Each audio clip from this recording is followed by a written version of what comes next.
At 17, she had no home, no family, until she inherited a forgotten peach orchard where the fruit didn't grow.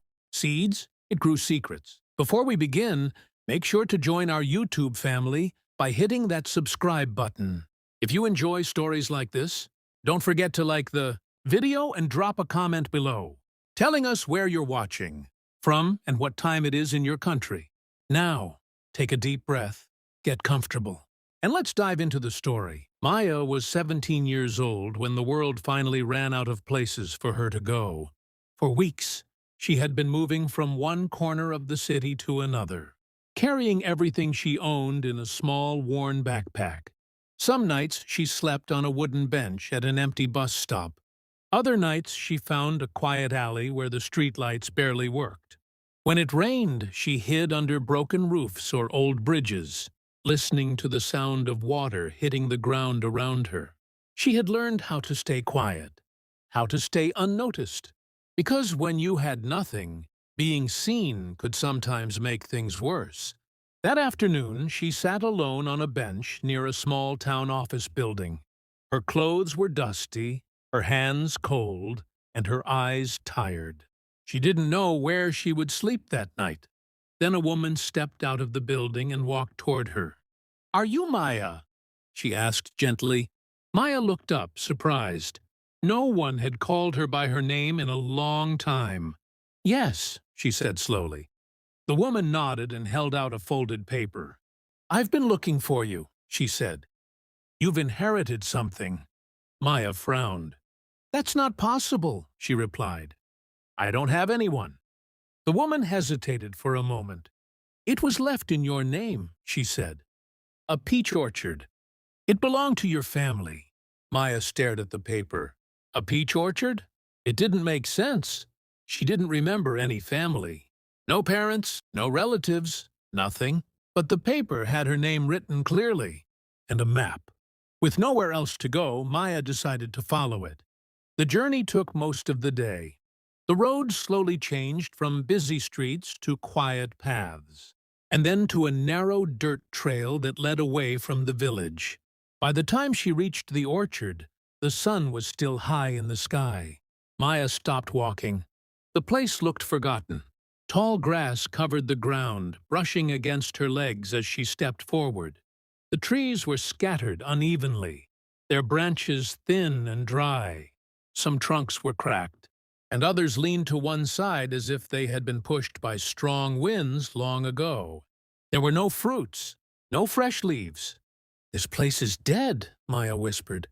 Still, it was hers, and it was better than sleeping on the street. She walked deeper into the orchard and found a small wooden shed near the center. The door was half broken, and dust covered the floor inside. But it had walls and a roof. That was enough. Maya spent the afternoon cleaning a small space. She used an old cloth to wipe the dust away and pushed broken pieces of wood into a corner. By evening, she had made a place just big enough to lie down. As night came, the orchard became very quiet. Too quiet. Maya lay on the floor, staring at the ceiling, listening to the wind move softly through the trees. She tried to sleep, but something felt strange, like the orchard wasn't completely empty. Then, tick. Maya sat up. The sound came again. Tick, tick. It was soft, like something small hitting wood. Maya stood slowly and stepped outside. The night air was cool. The trees stood still, their shadows long and dark under the moonlight. She looked around. Nothing. Then she saw it. A single peach hanging from one of the trees. Maya frowned. "That wasn't there before," she said quietly. She was sure of it. The tree itself looked dry and weak, but the peach looked perfect. Bright, fresh, alive. Maya walked closer, her heart beating a little faster. She reached up and picked the fruit carefully. It felt warm in her hand. Not cold like the night air. Warm, like it had just been growing in sunlight. "That's not normal," she whispered. Then she noticed something else. There was a thin line across the peach. A seam, like it could open. Maya hesitated. Then she pressed it gently. The peach split in half. Her eyes widened. There was no seed inside. Instead, There was a small glass tile. Flat, smooth, clear. Maya picked it up carefully.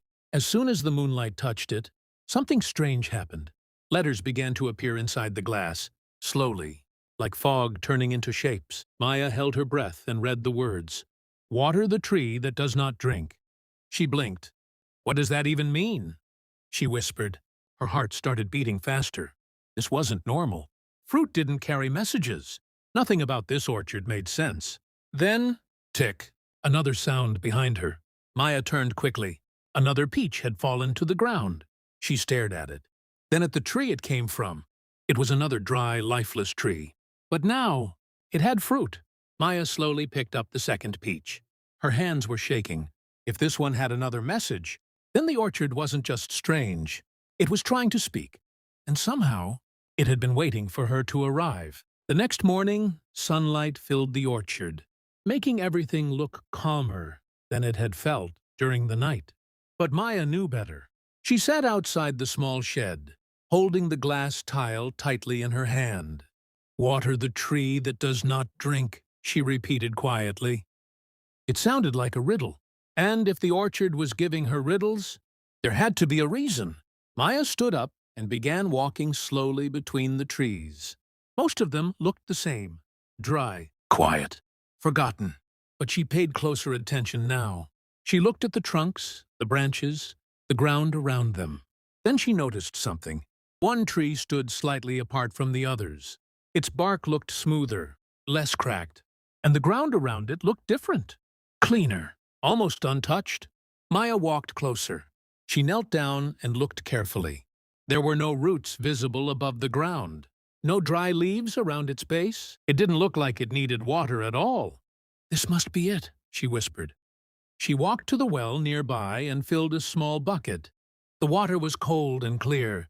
Slowly, she carried it back and poured it around the base of the tree. Nothing happened at first. Maya sighed.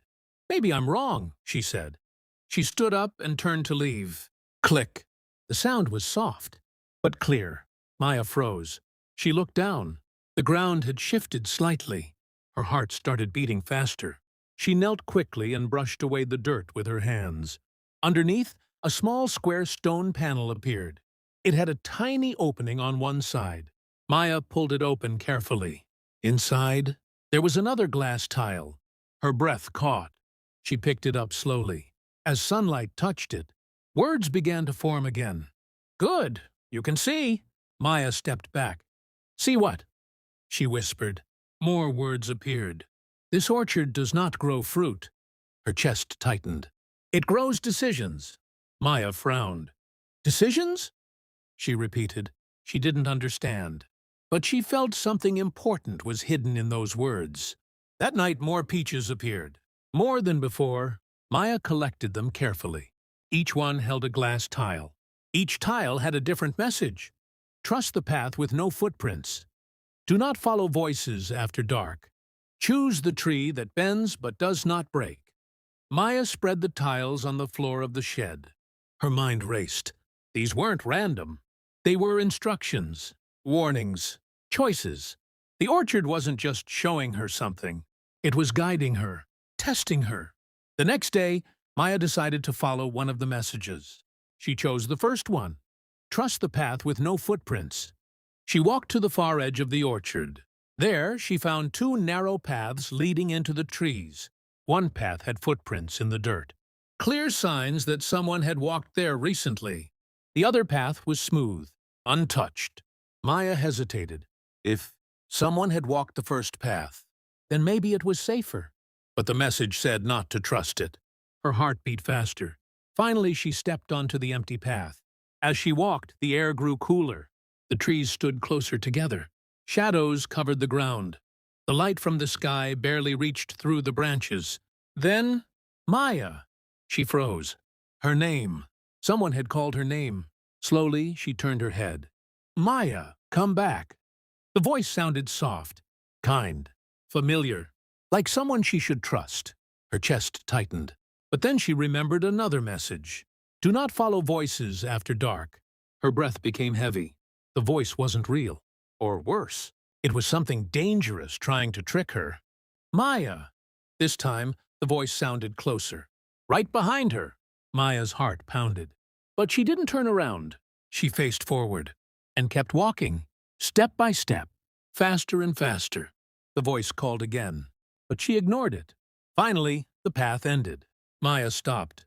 In front of her was something unexpected, a small wooden door, built into the ground, hidden beneath leaves and dirt. Her hands began to shake. The orchard had led her here. But why? And who had made this door?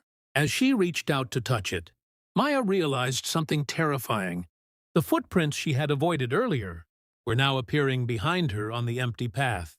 Maya's heart pounded as she stared at the footprints forming behind her, one by one, as if someone invisible was walking toward her.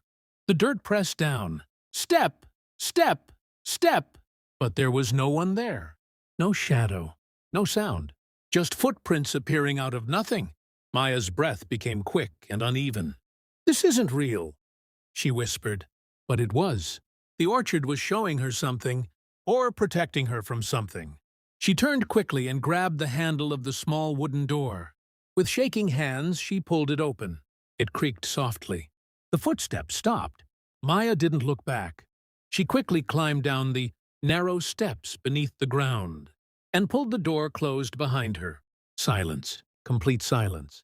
Her heart was still racing, but the footsteps were gone. Below, the air was cool and still. Maya slowly looked around. The underground room was small, but filled with something strange. The walls were covered with glass tiles. Hundreds of them, maybe thousands, each one glowing faintly, each one holding words. Messages! Choices! Maya stepped closer. The tiles shimmered as she moved. One tile near the center suddenly lit up brighter than the others. Words began to appear. Final decision. Maya swallowed. What decision? She whispered. More words formed. The orchard saved you once. Her heart skipped. Saved her? She didn't remember anything like that. The next line appeared. When you were a child, you were brought here. Maya's eyes widened. This orchard hid you from someone who was searching for you. Her breath caught. Suddenly the voice, the footprints, it all made sense. Something had been looking for her before, and maybe it still was. The final words appeared slowly. The orchard does not predict the future. Maya leaned closer. It creates it! Based on your choices. She stepped back in shock. The tiles weren't just messages.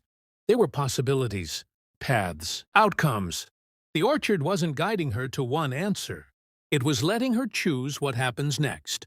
Then, a sound above, a slow creak. The wooden door. Someone was opening it. Maya looked up, fear rising in her chest. A shadow moved across the entrance. Someone had followed her. One final tile began to glow brighter than all the others. Maya turned toward it. Words appeared clearly. Stay here and remain hidden forever. Her hands trembled. Another line formed beneath it. Or leave. And face what has been chasing you. Maya's heart pounded louder than ever. For years, she had been running, hiding, surviving. But now, for the first time in her life, she had a choice. And whatever she chose would decide not just her future, but whether the thing searching for her finally finds her